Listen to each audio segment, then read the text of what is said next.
Hierdie is Landbou Weekblad se weervernoot-video vir De Dorings. In kort, humiditeit bereik hoogtepunte teen 100%. Swamdruk is hoog. Hier is die besonderhede. Sedert Januarie het ons 264 mm reën gehad, 167% meer as die 5-jaar gemiddelde. Teenoor verlede jaar het ons 214% meer reën gekry. Die laagste temperatuur wat voorspel word is 4,8 grade. Die hoogste is 20,2 grade. Die grootste dag tot nagwisseling is sowat 15 grade, wat redelik groot is. Skerp wisselings van die aard stres vrugte en kan fisiologiese probleme soos bars of sonbrand vererger. 30,4 mm reën word die week verwag.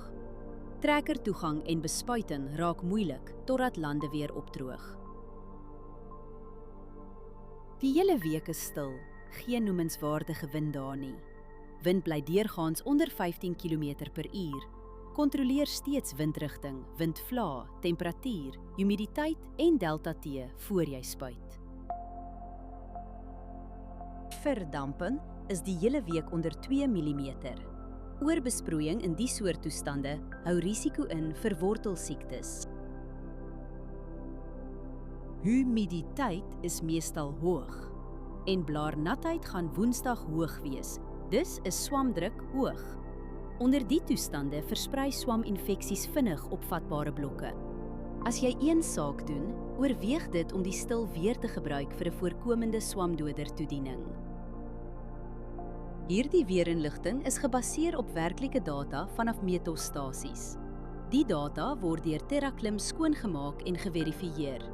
KI-interpretasies word deur grondwaarheidsdata onderlê, aangedryf deur Villa Crop Protection. Hierdie verslag is met die hulp van kunsmatige intelligensie gegenereer en is nie professionele advies nie. Gaan na weather.villacrop.co.za en kies die weerverslag vir jou streek.